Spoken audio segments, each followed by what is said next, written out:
morning, Jody. This is a wonderful opportunity for our sisters and viewers to know who's behind the name Barb Kelley, because you treat us and inform us in so many different ways. And there's the name, Barb Kelley, or the email from Barb Kelley. Now here's the real Barb Kelley, who does a lot of interviews yourself, don't you? It feels weird to be on the other side of it. I know. And on the other side of the camera.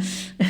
Well, when you think in the very recent past, who comes to your memory right away about someone you have interviewed? Oh, Lenore.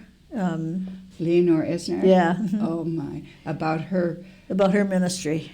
I love to. It's such a wonderful ministry and complicated to write about because you have to explain all about Montessori and everything. But it's a wonderful ministry. So. And she's carried that on from Sister Anthonita. Right, for so long. Did she tell you the story of how she got to the United States from Cuba? Well, I've heard it before, but not in this interview. Not in this. Because I was focusing on the ministry. But yeah.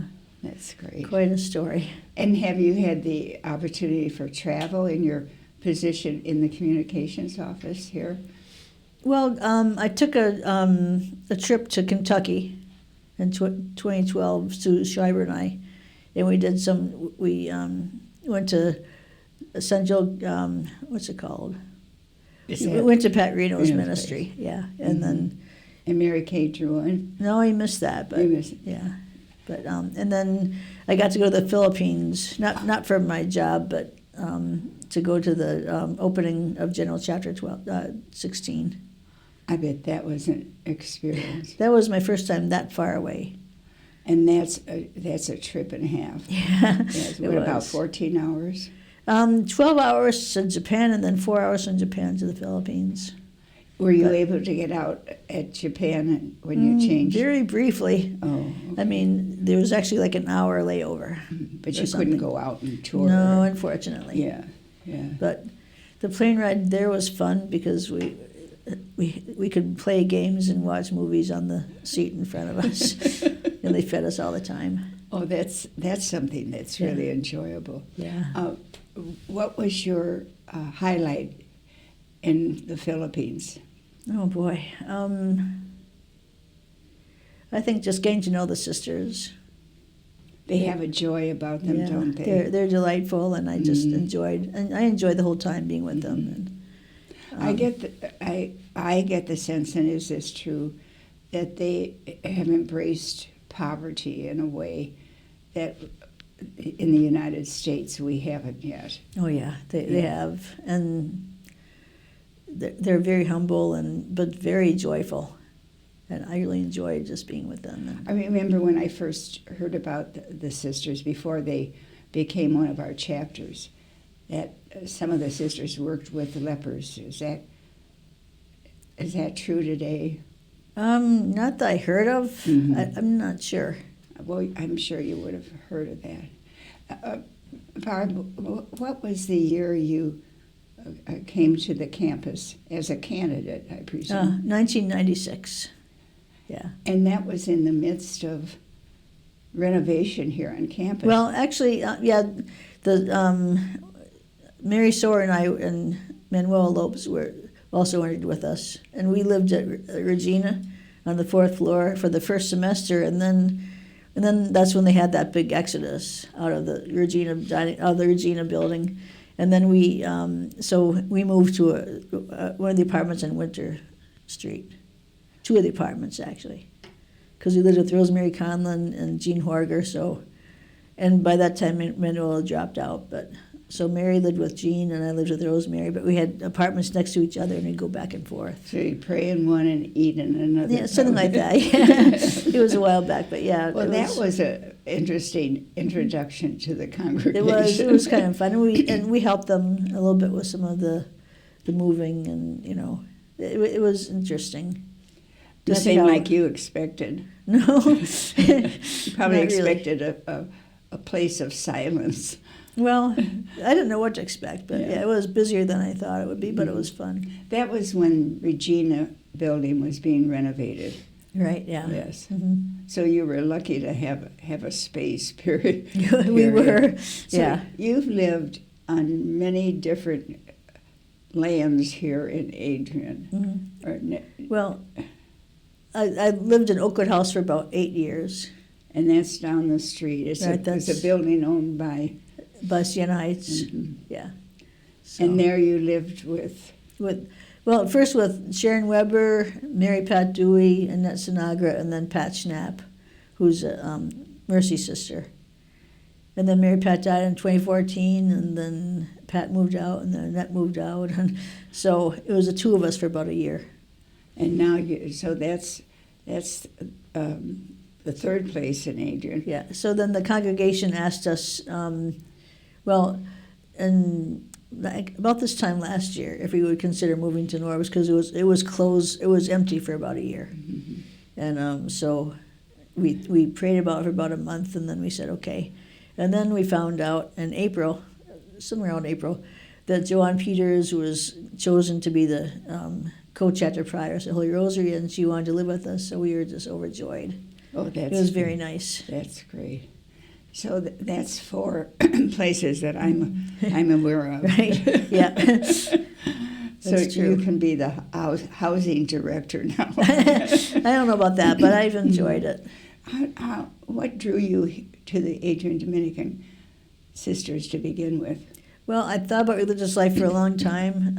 I had a very religious family, and You I had toyed very what? religious family, very Okay. devout family, Catholic family, and so I thought about. I wavered between marriage and religious life for a long time, and I looked at 2 other communities, and then I was in the Creation Lane Missionary Program in California for 2 years, and got more involved in my writing, and I thought, well, when I finished the program, I thought I would, see if I could work for a Catholic newspaper. So I wrote to all these papers, sight unseen, and I got a job with the Catholic Weekly in the Lansing Diocese. But it was based in Flint. But Mm-hmm. so then that's how I met the Adrian Dominican Sisters. Just by going from place to place or parish to parish? Well, yeah, I met them. I met a lot of them in different parishes, and then Anne Marie Petrie invited me to be officially part of her mission group. Oh, So I got to know the sisters, and I thought, well, this is it. yeah. This is it. And then I'd go here and cover stories, and I also felt very much at home here. And I loved the joy of the sisters and their enthusiasm and how dedicated they were to justice. Where was your home? Well, I was. Your parents? My family is from Manitowoc, Wisconsin, but I was born in Neenah, which is, I don't know. Wisconsin. Yeah, Yes. not too far away from Manitowoc. And were you the only child in the family? Nope, I had 2 sisters and a brother, Mhm. and the second of 4. And I know there was a serious tragedy recently related to one of your... Yeah, my sister-in-law's parents, their house burned down. Oh, my. Yeah, And do they know the reason why? I don't think they do yet, Mm-hmm. but luckily they got out of it alive, and they're trying to figure out what to do next. And So your mom and dad, are they living? no, they That's both right. died in 2012. I thought you had double whammy there. Yeah, yeah. Yes. It was a Yeah. tough time. Yes. So do you have a place you call home now with one of your sisters? Or? Well, probably my sister Marilyn's house, Mhm. and my sister Marilyn and my brother Dan are both in the Colorado Mhm. Springs area. Mhm. And I have another sister, Sue, in Boston, but Mm. so I've gone to Colorado Springs pretty often, and I enjoy it there. That must be beautiful. It that is. It's part of the gorgeous. Yeah. country. Yes. Oh, God bless you.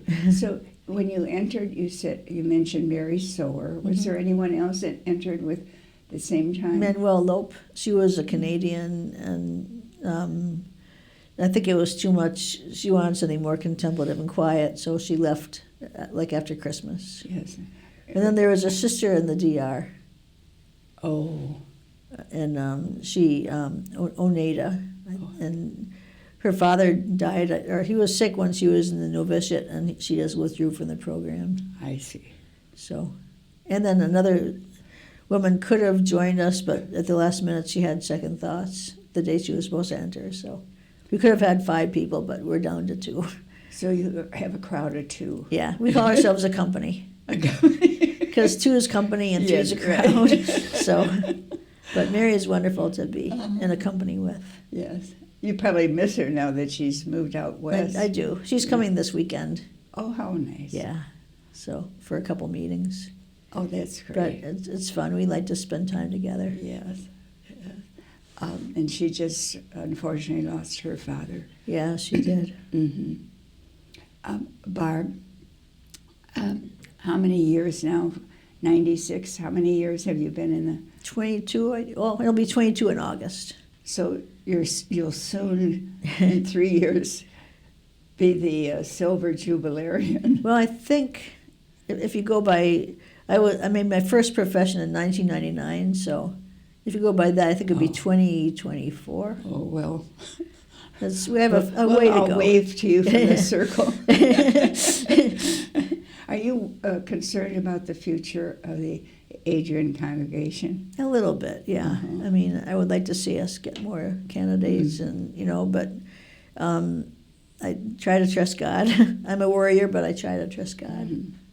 And you've had 2 or 3 meetings as young sisters in the congregation, correct?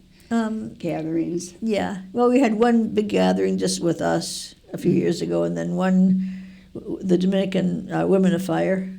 Oh yes. A few years ago with all younger Dominicans, and then we're having another one this coming August of just this Adrian. Well, plus a few other sisters from a few other Dominican congregations. Mm-hmm. It's startling, isn't it, to see the graph of our aging process here? It's a little bit scary. Yes. But I've been what they said at the general chapter was helpful. That the one part dies and then the next part comes up, and and we had to trust and pray that God will move us the way we're supposed to be moved.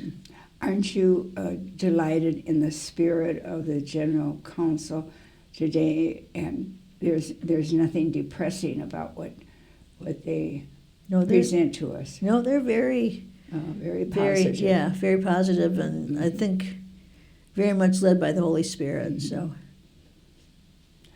tell me what life was like in Lansing when you were living in Flint, right? Right. Mm-hmm. Mm-hmm. I loved it. I lived upstairs it was an 1860 farmhouse, and my landlady at first my landlady and her husband lived downstairs, and I lived upstairs, and I loved it. And then I wasn't too far from the parish, and I wasn't too far from work.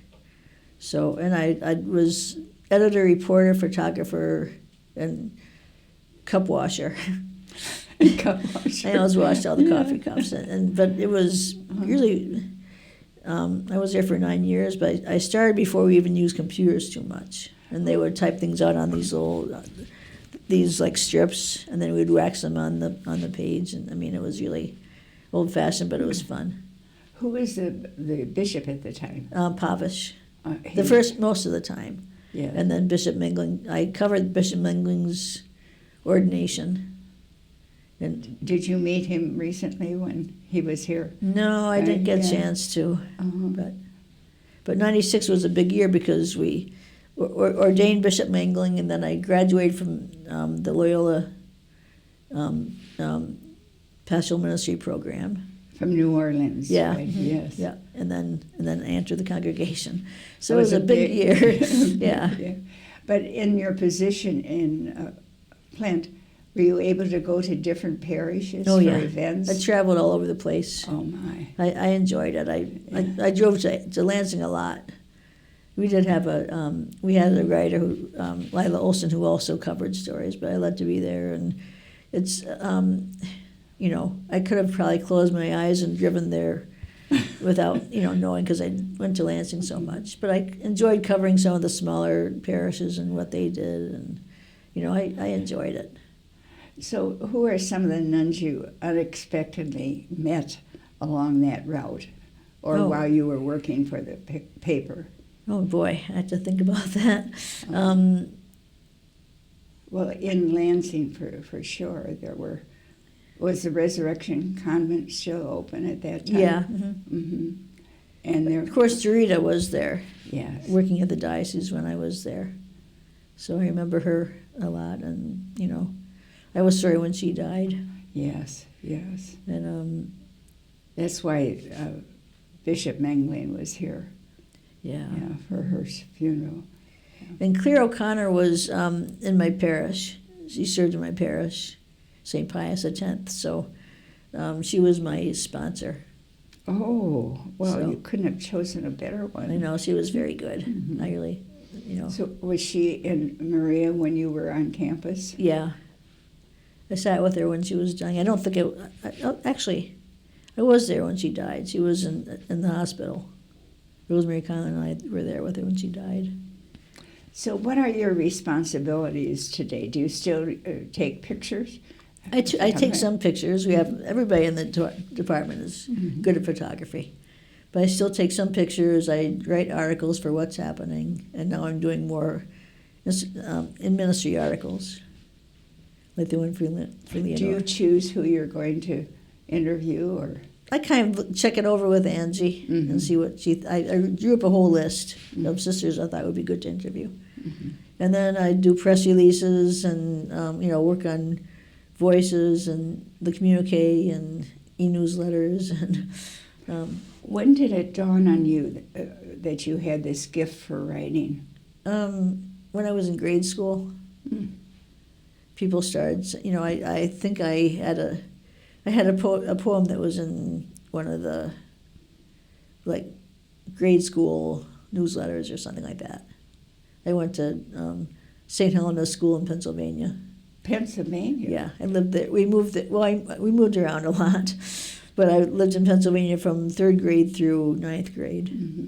Well, where were you born? I was born in Neenah, Wisconsin. Oh, okay. But my dad moved. We moved.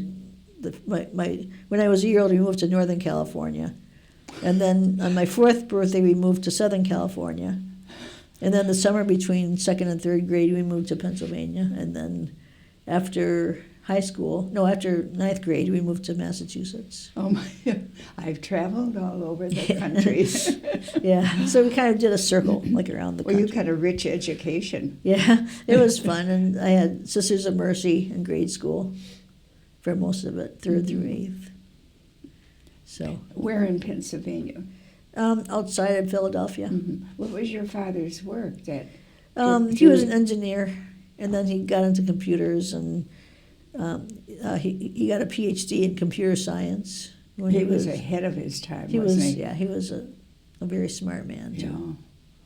Well, you take after him. Well, in some ways. Yes. What he does would probably be right over my head. I mean, all the technology, I don't really know exactly what engineers do, but he was an engineer, and I'm in awe of the electronics today, yeah. really. Holograms. Oh, I know. I know. Who would have thought? Pretty amazing. Yes, yes, yes. So what are some of what may I ask if you can share what you're working on right now, or is it a secret? Well, working in the communique, and For February, I yeah, presume. yeah. Hopefully finishing that. Can you and- tell us any of the highlights? Well, I think we have to wait until Oh, it comes out. But let's see what else. do you sign a paper of confidentiality? No, but it's kind of expected, especially some things more than others. Yes. So, and we're about to start Voices. We haven't gotten to that yet. Mhm. So, Well, with whom would you like to sit down and have a 15-minute conversation with? A person living or deceased? oh boy. A lot of people. I think maybe C.S. Lewis. Because? I love his writing, and he's very creative, and he really brings the faith. He explains the faith in such beautiful ways. I would think he has, from what I remember, a great sense of humor, too. Probably, yes. That he would be entertaining. Yeah. Yes. And I mean, his one of his books isn't too well known. It's called The Great Divorce. No. But it's taught, it's about these people who have died and they went to hell, but they're on a bus trip to heaven. And if they decide they have to make up their mind to give up the one thing that they wouldn't give up for God. And if they do that, they can stay in heaven. But he has all these stories of people who will choose these minor things over God. Oh my! And it's well, that's startling. Yeah, it is. Yes. He has only one story where somebody turns around and actually goes to heaven. Oh So, my! Yeah. Well, that gets you right in the center of everything, doesn't it? It does. It's Obviously. I just love that book. I still have a copy of it, but.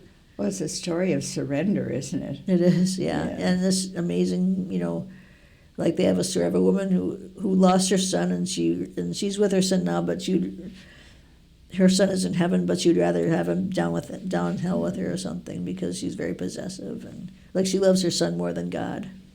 Oh my! And she's mad at God for taking her son away, and so very interesting stories. Well, you'd probably need more than 15 minutes. Yeah, probably.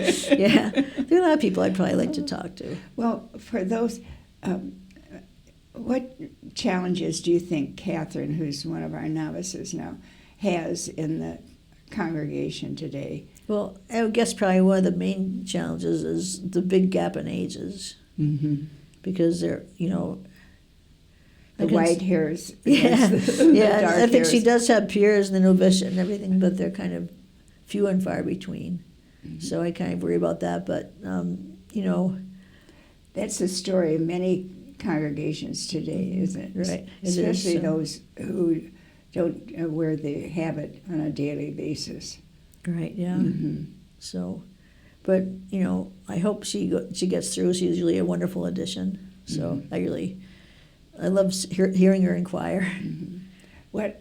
Having been with the congregation now over 20 years, what advice would you give her for the next, living the next 10 years, I'd say? I guess take advantage of all the opportunities you can. And she's in Chicago now, isn't she? Yeah, I think she does actually do that. So, Mm-hmm.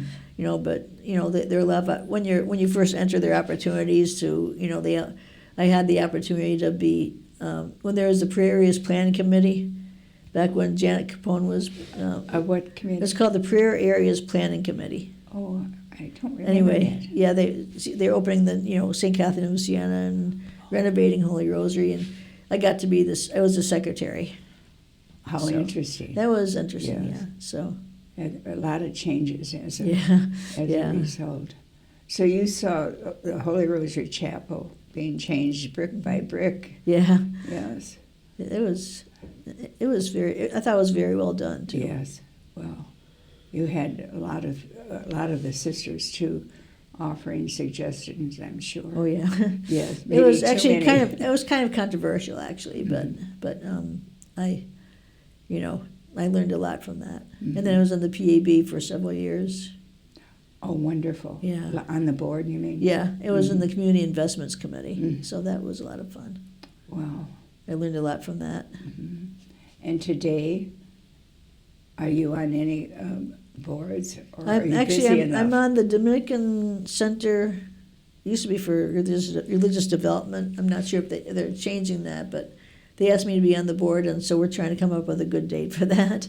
The first day, the day we're supposed to be meeting was actually the day of Mary Hemmons' funeral, so we had to change that. So, but anyway, I was very honored to be. Development Center in Detroit. Detroit, Yeah. Where Karen Rosman works. Right. Any of our other sisters there? A lot of them are on the board. Mm-hmm. I mean, I haven't been to one of the meetings yet, so. Well, we give thanks to Charlotte Hofer and Joanne Podlucky and Carol Ioannis for the beginnings of that Religious Development Center. Yes. It has produced, I bet, hundreds of spiritual directors, don't you? Oh, I think so. I shouldn't say produced, formed. Yeah, formed. Formed would be the way. Yeah. Yes. Barb, you must have a few highlights from your life in Alaska. I shouldn't say your life, your ministry and your life I loved it in there. Alaska. Yeah. You volunteered during the time of Sister Donna Markham's Right. So leadership. I went to the Diocese of Juneau with Mary K. Moran, and we were based in Ketchikan. And for the first year, Mary Kay taught in Holy Name Parish, the school there. It was the only school in the diocese, the only Catholic school in the diocese. Mm-hmm. And I did some work at Holy Name Parish, and then I worked with Father Perry and the Prince of Wales Island, St. John by the Sea Parish. Oh, what a dream! It was wonderful because we had one main church in the village of Cloac, and then we went on Saturday mornings. We go to a little village like an hour and a half away from there, and we had mass in the little house mat. The families would take turns hosting the mass in their house. And then on Sunday we'd have mass in the main church at 10:00, and then like refreshments, and then at 5:00 we'd have mass at another little area. Oh my! So I imagine you met a lot of First Nation. Quite a few, people. yeah. There was a really big tradition, and we gave communion to this one couple that they were a little bit disabled and not able to move around, but she was trying to keep up they were called the Tlinkets, and she was trying to keep up the Tlingit language and the culture and trying to teach that to other people, but. Well, what a life that the First Nations people had. I mean, a lot of oppression, right? Yeah. Well, I envy you, Prince Wales Island. It was wonderful. Did you, the transportation back to Ketchikan, is that? Yeah, it was by ferry. By There was a regular ferry that went between Ketchikan and Prince of Wales. It was a 3-hour ferry ride, and it was fun because there's a little coffee shop in the back. So after about an hour, I'd go back in the little dining room and have coffee and whatever, but you could sit in the front and watch all the, it's surrounded by water and waves and mountains, and it's just gorgeous, and trees. And didn't a lot of luxury liners stop at your coast that you could see out your window? In Ketchikan, we had a picture window at the first convent. And like on Thursdays, there'd be about 7 cruise ships that came in, and we could see them through our window. And they'd be sailing, all this. They were very quiet. You all of a sudden look up, and there is a cruise ship in your window. And the people would get off for some sightseeing in town. Oh yeah, I guess. They had a lot of sightseeing. And then Mary Kay and I would sometimes, if some of our sisters came, we would meet them at the dock and then show them around and give them our own personal tour. Yes. So and give them a bird's eye view from the convent. It was so much fun. Yeah. Well, Barb, in the name of all of our sisters, I thank you for the work that you are doing for the congregation. Well, thank you, Jody. And the instinct to keep us informed. I mean, that's a gift. Like, I'm sure you say to yourself, the sisters would want to know this.